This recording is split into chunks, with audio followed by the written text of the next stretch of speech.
नमस्कार दोस्तों, स्वागत है आप सभी का जी के इस प्रैक्टिस क्लास में, जिसमें दोस्तों हम सामान्य ज्ञान के टॉप 20 महत्वपूर्ण प्रश्न करने वाले हैं। और ये सभी क्वेश्चंस ऐसे हैं जो एग्ज़ाम में पूछे गए हैं। तो आप किसी भी एग्ज़ाम की तैयारी कर रहे हो, सभी के लिए बहुत ही महत्वपूर्ण होगा। और लास्ट में कमेंट करके ज़रूर बताएंगे कि आज की इस टेस्ट में आपने कितने क्वेश्चन सही किए। तो चलिए देखते हैं पहले क्वेश्चन से। ताजमहल किसकी याद में बनाया गया था? बताएंगे आप सभी कि ताजमहल किसकी याद में बनाया गया था। तो आप सभी को पता होगा दोस्तों, ताजमहल किसकी याद में बनाया गया था? मुमताज़ महल की याद में बनाया गया था। किसने बनवाया था? तो शाहजहाँ ने बनवाया था, याद रखेंगे। शाहजहाँ ने बनवाया था। कहाँ पर है ताजमहल? तो याद रखेंगे आगरा में। कहाँ पर है? आगरा में। आगरा कहाँ पर है? उत्तर प्रदेश में। तो इसको आपको ध्यान रखना है। तो शाहजहाँ ने मुमताज़ महल की याद में ताजमहल बनवाया था। ताजमहल आगरा में है, उत्तर प्रदेश में। अगला प्रश्न देखेंगे। देखिए नेक्स्ट क्वेश्चन है, ऊर्जा की एक वैकल्पिक स्रोत गोबर गैस में मुख्य रूप से निम्न में से क्या होता है? तो जो गोबर गैस होती है ऊर्जा का स्रोत, उसमें जो गैस पाई जाती है वो हमसे पूछा गया है कि कौन सी गैस उसमें होती है। तो याद रखेंगे उसमें मीथेन गैस होता है। मीथेन, जिसका रासायनिक सूत्र क्या है? CH4। तो CH4 को हम क्या कहते हैं? मीथेन कहते हैं, याद रखेंगे। तो सी वाला यहाँ पर क्या हो जाएगा? करेक्ट आंसर हो जाएगा। कार्बन डाइऑक्साइड का रासायनिक फार्मूला क्या होता है? CO2। ओजोन का O3। इन सभी को आपको ध्यान रखना है। अगला प्रश्न देखें। देखिए नेक्स्ट क्वेश्चन, निम्नलिखित में से क्या विद्युत का श्रेष्ठ चालक है? तो इसमें हमसे पूछा है कि विद्युत का श्रेष्ठ चालक कौन सा है? सामान्य जल होता है, या समुद्री जल, या उबला हुआ जल? तो याद रखेंगे दोस्तों, समुद्री जल विद्युत का श्रेष्ठ चालक होता है। बी वाला करेक्ट आंसर होता है। तो क्यों होता है समुद्री जल? क्योंकि इसमें क्या होता है, इसमें नमक पाया जाता है। और नमक में आप सभी को पता होगा कि जो आयन होते हैं वे अधिकतम पाए जाते हैं नमक में, आयन, और जिससे उसमें चालकता क्या होती है? विद्युत की बढ़ जाती है। तो इसलिए समुद्री जल में क्या होता है? विद्युत की चालकता यहाँ पर सर्वश्रेष्ठ होती है, अधिकतम होती है। तो बी यहाँ पर करेक्ट आंसर होगा। अगला प्रश्न देखें। देखिए नेक्स्ट क्वेश्चन है, शुद्ध जल का तापमान कितने डिग्री सेंटीग्रेड तक अधिकतम घनत्व तक पहुंच जाता है? यानी हमसे पूछा गया है कि कितने डिग्री सेंटीग्रेड पर शुद्ध जल का घनत्व अधिकतम होता है, इसका ये मतलब है। तो याद रखेंगे 4 डिग्री सेंटीग्रेड पर शुद्ध जल का जो घनत्व है वह अधिकतम होता है। सी वाला क्या हो जाएगा? करेक्ट आंसर हो जाएगा, 4 डिग्री सेल्सियस में। नेक्स्ट क्वेश्चन देखेंगे। देखिए अगला प्रश्न है, कबीर किसके शिष्य थे? बताएंगे कबीर किसके शिष्य थे? तो कबीर स्वामी रामानंद के शिष्य थे। बी वाला करेक्ट आंसर हो जाएगा, रामानंद के शिष्य थे कबीर। देखिए नेक्स्ट क्वेश्चन है कि अलमाटी बांध कहाँ पर है? बताएंगे अलमाटी बांध किस राज्य में है?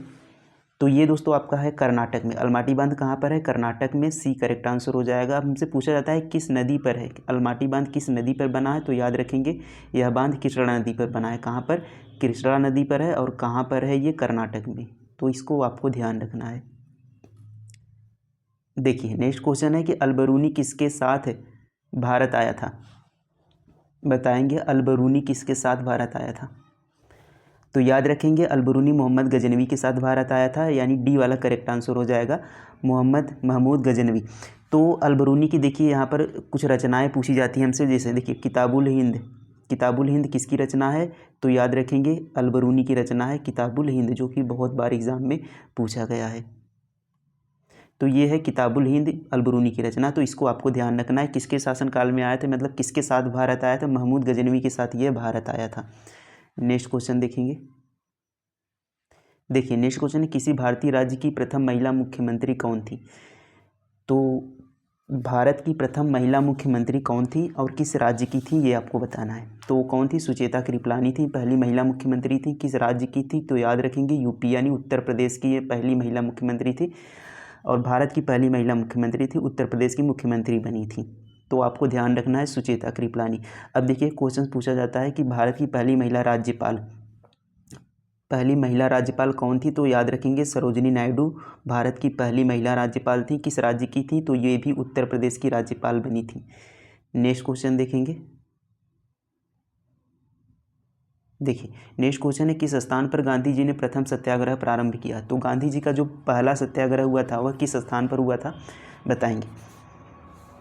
तो सही उत्तर हो जाएगा दोस्तों ऑप्शन सी, यहाँ पर चंपारण में। चंपारण कहाँ पर है? बिहार में। तो याद रखेंगे गांधी जी का पहला सत्याग्रह कहाँ पर हुआ था? चंपारण में। चंपारण बिहार में है। और कब हुआ था? सन पूछा जाए तो 1917 में। पहला सत्याग्रह कब हुआ था? 1917 में, चंपारण, बिहार में। देखिए अगला प्रश्न है, संसद के संयुक्त सत्र का सभापतित्व कौन करता है? बताएंगे संसद के संयुक्त सत्र का सभापतित्व कौन करता है? तो सही उत्तर हो जाएगा ऑप्शन बी, लोकसभा अध्यक्ष संसद के संयुक्त सत्र का सभापतित्व करते हैं। तो बी वाला क्या हो जाएगा? करेक्ट आंसर हो जाएगा लोकसभा अध्यक्ष। नेक्स्ट क्वेश्चन देखेंगे। देखिए नेक्स्ट क्वेश्चन, आपातकाल की घोषणा के समय भारत का प्रधानमंत्री कौन था? तो जब आपातकाल की घोषणा हुई थी तो उस समय भारत के प्रधानमंत्री कौन थे? तो राइट आंसर हो जाएगा दोस्तों इंदिरा गांधी, ये वाला करेक्ट आंसर हो जाएगा। भारत की आपातकाल की घोषणा के समय इंदिरा गांधी भारत की कौन थी? प्रधानमंत्री थी। तो राष्ट्रीय आपातकाल घोषणा कब की जाती है? तो अनुच्छेद 352 याद रखेंगे, 352 के तहत आपातकाल की घोषणा की जाती है। तो प्रथम घोषणा यहाँ पर आपातकाल जब हुआ था उस समय कौन प्रधानमंत्री थी? तो इंदिरा गांधी, आपको ध्यान रखना है। नेक्स्ट क्वेश्चन देखेंगे, निम्नलिखित निम्न कौन सा युग्म सही सुमेलित नहीं है? तो बताएंगे इनमें से कौन सा युग्म सही सुमेलित नहीं है? आगरा, यमुना, वाराणसी, गंगा, अयोध्या, सरयू, कानपुर, गोमती। तो इसका ये मतलब हुआ दोस्तों कि आगरा देखिए यमुना नदी के किनारे है, यानी ये वाला क्या है? सही है। तो नदी और उनका शहर हमें दिया है, तो ये आगरा यमुना नदी किनारे सही है। गंगा वाराणसी नदी किनारे है, यहाँ पर वाराणसी गंगा नदी किनारे है, आगरा यमुना नदी किनारे है। अयोध्या दोस्तों सरयू नदी किनारे है, कानपुर गोमती। तो ये आपका आंसर गलत हो जाएगा। कानपुर किस नदी के किनारे है? तो कानपुर दोस्तों गंगा नदी के किनारे है, कानपुर गंगा नदी के किनारे है। तो यानी हमसे पूछा है कि कौन सा सही सुमेलित नहीं है, तो डी वाला सही उत्तर हो जाएगा, क्योंकि ये सही सुमेलित नहीं है, कानपुर गंगा नदी के किनारे है। लेकिन गोमती नदी किनारे एक महत्वपूर्ण शहर है दोस्तों, लखनऊ, इसको आपको ध्यान रखना है। पूछा जाएगा लखनऊ किस नदी किनारे है? तो गोमती नदी किनारे है। तो ये सभी आपको ध्यान रखना है। नेक्स्ट क्वेश्चन है, सूर्य की सतह का तापमान लगभग है? बताएंगे सूर्य की सतह का तापमान कितना होता है? तो यह लगभग दोस्तों 6000 केल्विन होता है। सी वाला करेक्ट आंसर हो जाएगा। निम्न में से कौन सा राज्य चीन की सीमा को नहीं छूता है? बताएंगे कौन सा राज्य है जो चीन की सीमा को नहीं छूता है? तो देखिए बिहार की सीमा चीन के साथ नहीं लगती है, सिक्किम की सीमा लगती है, उत्तराखंड की सीमा लगती है और अरुणाचल प्रदेश की सीमा भी चीन के साथ लगती है, पर बिहार की सीमा चीन के साथ नहीं लगती। तो ये हमारा क्या हो जाएगा? आंसर, क्योंकि हमसे पूछा है कौन सा सीमा को नहीं छूता, यानी चीन की सीमा को कौन सा राज्य नहीं छूता, तो बिहार यहाँ पर नहीं छूता। ये हमारा आंसर हो जाएगा ए वाला। क्लोरोफिल रंजक का रंग है? बताएंगे क्लोरोफिल जो रंजक होता है उसका रंग क्या है? तो क्लोरोफिल रंजक का रंग दोस्तों हरा होता है। बी वाला करेक्ट आंसर हो जाएगा हरा। पौधों का कौन सा भाग श्वास लेता है? बताएंगे पौधों का कौन सा भाग है जो श्वास लेता है? तो जड़, तना, पत्ती, ये तीनों दोस्तों पौधों के ऐसे भाग हैं जो श्वास लेते हैं, यानी इन सभी से पौधे श्वास लेते हैं। तो डी वाला करेक्ट आंसर हो जाएगा ये सभी। भारत किस गोलार्ध में स्थित है? बताइए भारत किस गोलार्ध में स्थित है? तो इस तरीके से दोस्तों अगर हम बांटें तो ये देखिए हमारा उत्तर होता है, ये हमारा पूर्व, ये हमारा दक्षिण और ये हमारा पश्चिम। तो हमसे पूछा है भारत किस गोलार्ध में, तो भारत किस यहाँ पर पाया जाता है, यानी यहाँ पर स्थित है। तो उत्तर पूर्वी गोलार्ध में इसको हम कह सकते हैं कि उत्तर पूर्व में।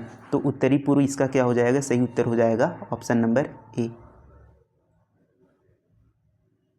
देखिए नेक्स्ट क्वेश्चन है, किस भारतीय राज्य को 5 नदियों की भूमि कहा जाता है? बताएंगे वह कौन सा भारतीय राज्य है जिसे 5 नदियों की भूमि कहा जाता है? तो ऑप्शन ए दोस्तों करेक्ट आंसर होगा, पंजाब को 5 नदियों की भूमि कहा जाता है। ए वाला करेक्ट आंसर हो जाएगा। मंत्रिपरिषद में होते हैं, तो मंत्रिपरिषद में दोस्तों कौन कौन होते हैं? इसका आंसर आपको कमेंट करना है कि मंत्रिपरिषद में कौन कौन होते हैं, इसको आपको कमेंट कर कर बताना है। नेक्स्ट क्वेश्चन देखें,